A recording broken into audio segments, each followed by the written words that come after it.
Hey, what's up you guys? Welcome to the Quarantine Challenge, week 1, day 1. So this week's theme is all gonna be around at-home strength training, and today we're specifically gonna talk about core strength. Core strength is obviously more important than just for like having washboard abs, looking good at the pool. It's more about having proper form, but also being able to hold that form throughout a race, throughout a long run. So all these exercises that we're gonna be doing today are gonna be focused around that specifically. So as you can see, I've got pretty minimal equipment, just kind of stuff you can use at home. I've got a little yoga mat, but it's on a rug, so not really a huge deal.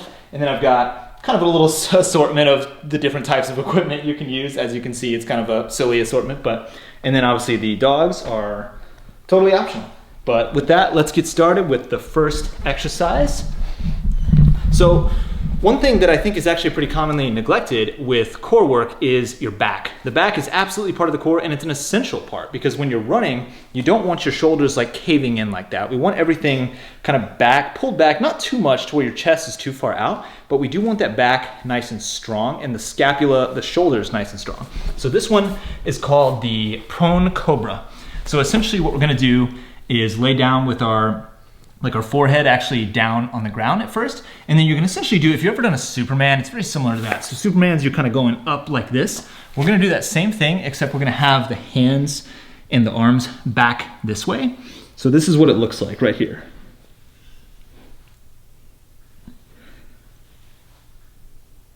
So what we're trying to do is we want our hands and like our thumbs kind of pointed down and back like towards our butt, and then also the scapula. Each scapula you want kind of like to really consciously think about pointing it back at the kind of the tailbone at your butt, and hold it for like 1 1,000, 2 1,000, about 3 1,000, okay?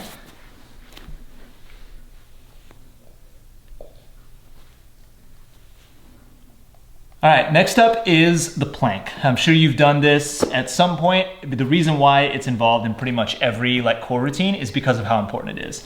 So we're going forearms on the ground. You can do this on your hands as well, just kind of like this. I typically go with forearms, but do whatever you feel the most comfortable with. We want our hands and forearms parallel with each other. Then we're just gonna go up onto our feet. The really essential component here, there's two things. One, you want your back as flat as possible. And then the second thing is you want your glutes and kind of your butt to be activated. You really want to be like pushing forward with those glutes the entire time you're doing planks. So this is the forward plank.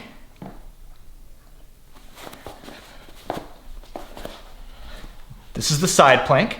So we're just on that forearm, facing straight, keeping everything as flat as possible, but still really focused on engaging those glutes. Same thing on the other side. And then the last one, this is definitely the hardest one. We're going to do the back plank. So essentially put most of the weight back on your elbows, sort of your forearms. Then you're going to raise up onto your heels, look straight, like up and out, and really activate those glutes.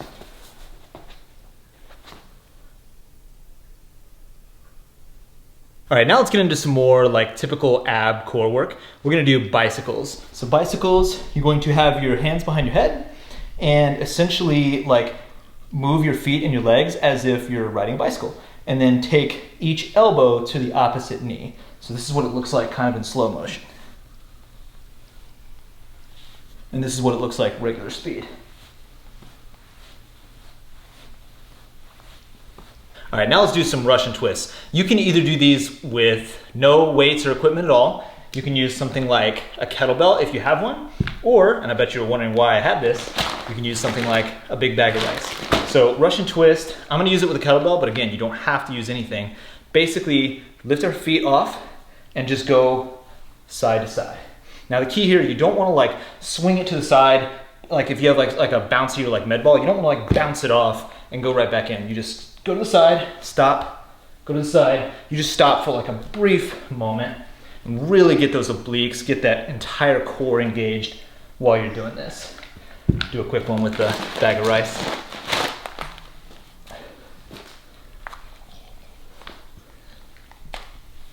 Okay. Now just some basic sit-ups with a bit of a twist, because we really want to involve as much of the core as possible so we get the biggest bang for our buck. So with these, I'm gonna, instead of just doing like a normal sit-up, I'm gonna take the kettlebell or the bag of rice or whatever it is you're using, take it back, kind of extend out, pull it forward to the chest as you're coming up, then out to the side, come back, forward to the chest, to the other side. So here's in real speed.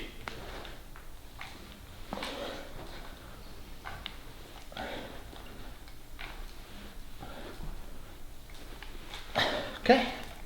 So these last few exercises are going to be really about stability. Obviously core strength is very important, but you need to have a very stable core as well. So these you're actually going to need a little bit of space to move, not a ton. It's okay if you don't have much, but just a little bit of space to move. I'm going to be using a kettlebell, but something like big jar of pasta sauce, something that you can hold on to very easily will also do for this. So first one is going to be the suitcase carry. This is where it's really important to have something that has like a handle or something that you can hold on to pretty easily. So I'm going to use a kettlebell. Suitcase carry, we're essentially going to have it next to your hip, just like a suitcase, completely like straight down. You don't need to have the elbow bent. Pretty much straight down. Walk like down and back for about 30 seconds to a minute and hold it as stable as possible. And then obviously switch to the other arm as well. So here's the suitcase carry.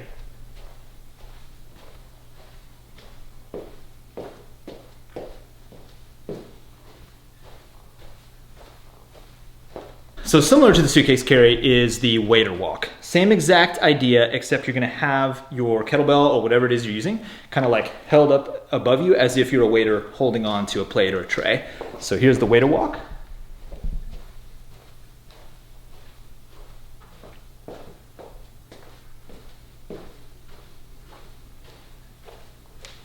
So now we're gonna get really into this is where it's gonna start to get a little bit more challenging and your core is gonna be forced to really stabilize while you're going through the movement. This one, you're going to kind of like toss it back and forth, not really toss it, but just kind of really move it left to right.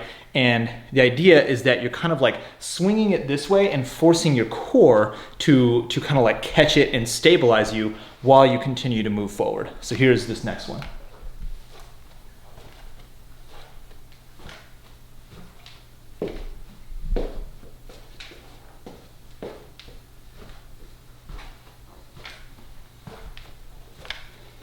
All right, and last exercise is going to be same exact thing, except this one's pretty tough. You're gonna basically take your kettlebell or your jar of pasta sauce and you're going to kind of rotate it around your head.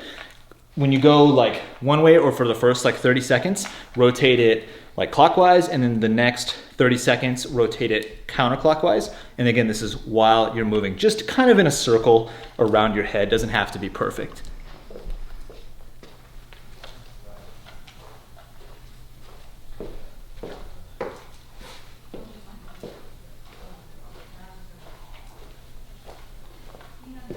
All right, guys, thanks for joining me today. I hope your core isn't too sore tomorrow. Tomorrow on day 2, we're gonna be doing glute and hip strength and mobility, which is huge for improving your stride length, your foot strike, and really just preventing myriad injuries. So I look forward to seeing you guys tomorrow. Stay safe out there, and I'll talk to you guys later.